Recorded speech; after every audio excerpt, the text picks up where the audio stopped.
Trouver un bien rentable est difficile. Au fil de nos rencontres, on se rend compte qu'il y a beaucoup d'investisseurs qui voudraient trouver la pépite, qu'elle leur soit servie dans les mains, en disant voilà, coucou, j'ai un bien qui est rentable, il est que pour toi.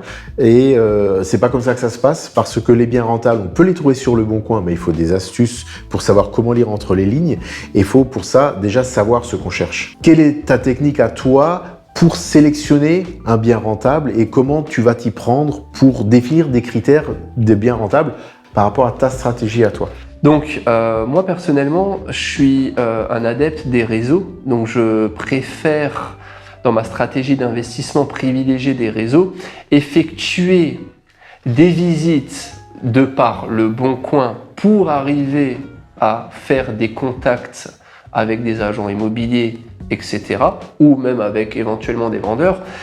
Si tu veux, en fait, moi quand j'avais démarré l'immobilier, j'avais fait une multitude de visites d'appartements pour lesquels je savais que je n'allais pas les acheter. Je m'entraînais du coup à négocier les appartements, je m'entraînais à bluffer et à m'entraîner en termes de prix par rapport à la rénovation, voir si j'étais dans les clous, est-ce que c'était bien le tarif, etc. Ensuite, je faisais des devis en fait par des sociétés pour voir si j'étais bon et que ma vision des choses était la bonne. Tu as entièrement raison, parce que il y a beaucoup d'investisseurs qui disent « Trouvez-moi la bonne affaire, je viens, je l'achète ». Et après, ils disent « Ah, mais j'aimerais quand même en voir d'autres ». Et il est important, pour trouver la bonne affaire, d'enchaîner les visites, parce que c'est en enchaînant les visites qu'on va pouvoir aiguiser sa perception, s'entraîner à connaître les prix par rapport au prix du marché, les prix des travaux, mais surtout une chose qui est importante, tu parlais de réseau. Tu as l'habitude de travailler en réseau, l'agent immobilier qui ne t'a jamais rencontré, il ne va pas t'appeler pour faire une bonne affaire. Et ça, c'est dramatique. Le nombre d'investisseurs qui m'envoient des SMS en disant « je cherche ça », mais je ne les connais pas. Mais je vais servir en priorité les clients que je connais. La première chose, étant moi-même investisseur, c'est que les agents immobiliers qui me proposent des choses, je vais les voir. Pour créer cette relation de proximité avec l'agent immobilier, il sait que je suis sérieux. Et donc, petit à petit, il me fait visiter des choses et ça permet d'affiner la recherche. Et ça, c'est nécessaire parce qu'autrement, il ne va pas me proposer d'affaires tout court. Parce qu'il a des clients. Et l'agent immobilier est sollicité à longueur de journée par des gens qui veulent trouver des bonnes affaires. De nos jours, pas mal d'agents immobiliers demandent justement une attestation de financement. Si tu peux la présenter en amont, ça valide une case chez l'agent immobilier en se disant « Ok, le mec, il est sympa, en plus, il est solvable ». C'est effectivement du business, mais beaucoup de personnes vont privilégier l'aspect humain. Si tu as une personne dans ton réseau en tant qu'agent immobilier qui dispose de cash constant et tu as une autre personne qui est aussi solvable mais qui lui passe par un crédit immobilier, si tu préfères cette personne humainement, de manière générale et humainement parlant, tu vas passer par cette personne-là, tu vois. Exactement. Parce que le feeling passe beaucoup mieux. L'agent immobilier, si on est désagréable avec lui, il n'y a aucune raison qu'il défende le dossier auprès du vendeur. Oui. Même si on a du cash. Moi, si ça arrive rarement parce que globalement, les investisseurs sont des gens détendus, mais il m'est arrivé d'avoir en quasiment 15 ans de carrière, des investisseurs pas sympathiques. Mais j'ai aucune raison de défendre leur dossier. Je lui dis, j'en ai un qui est sympa, il a aussi le financement. Si, vous êtes payé, donc vous devez défendre mon dossier. Si je veux. Exactement. Si je veux, parce que de toute façon, j'ai l'acheteur. Pour trouver un bien rentable, bien sûr, c'est difficile, mais ça nécessite de la patience et surtout répéter les visites.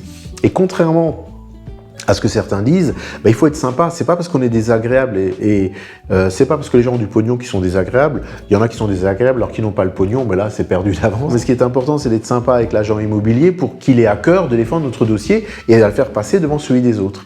Et c'est tout bête, il suffit d'être sympa, souriant et ça nécessite aucune compétence, quoi.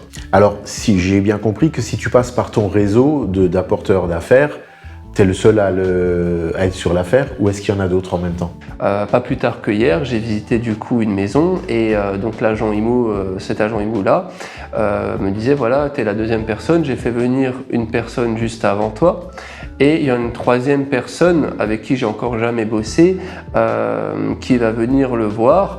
C'est une dame qui m'envoie toujours des messages en me demandant de lui trouver une bonne affaire, etc.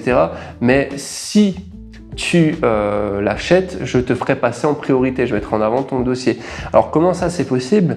Ça vient simplement du fait que j'ai à l'origine une bonne relation avec lui et que j'ai déjà eu une transaction immobilière qui a été effectuée avec lui. Il sait que tu es fiable, si tu dis oui, c'est oui. Simplement. Sur le premier visiteur, il me disait justement, voilà, c'est une personne avec qui j'ai déjà travaillé, qui a le cash, mais je ne l'aime pas trop. Et tu as donc moi, deuxième personne, puis la troisième personne qui est donc cette femme dont il me parlait, c'est une personne qu'il n'a jamais vue, justement, et qui l'harcèle pour lui trouver une bonne affaire. Et ça résume en fait finalement tout ce qu'on vient de dire auparavant, puisque au final, il y a la personne qu'il n'aime pas, qui n'a pas vraiment d'affinité particulière, et il a la troisième personne plutôt, qui n'a jamais vu. Donc là, on rentre sur les deux cas de figure qu'on vient d'évoquer. Ouais. Et au final, on s'aperçoit qu'il souhaiterait mettre en avant mon dossier, comme ce qu'on vient de dire, il a déjà bossé avec moi, il sait que ça va vite, et on a une bonne relation ensemble.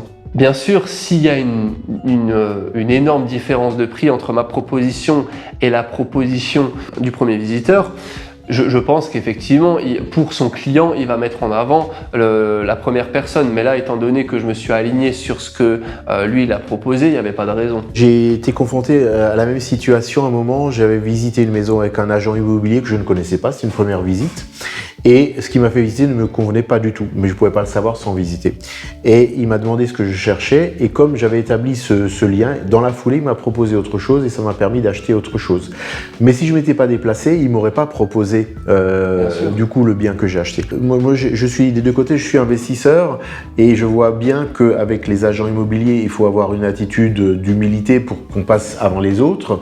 Et quand je suis moi-même professionnel de la transaction et qu'on m'appelle et qu'on me dit « trouvez-moi la bonne affaire », il faut que j'ai des raisons. La bonne affaire, déjà, elle est différente d'une personne à l'autre. Et en plus, pourquoi est-ce que je vous la proposerais à vous que je connais pas, alors que j'ai des gens avec qui je travaille régulièrement, qui achètent régulièrement et qui vont jusqu'au bout. Je vais privilégier les clients réguliers. Si on ne se déplace pas pour aller visiter les biens parce qu'on dit ça m'intéresse pas, on rencontre jamais l'agent immobilier, et l'agent immobilier va se dire ça fait 3 fois que j'appelle cette personne, je lui propose un bien, il se déplace pas, donc je passe à quelqu'un d'autre.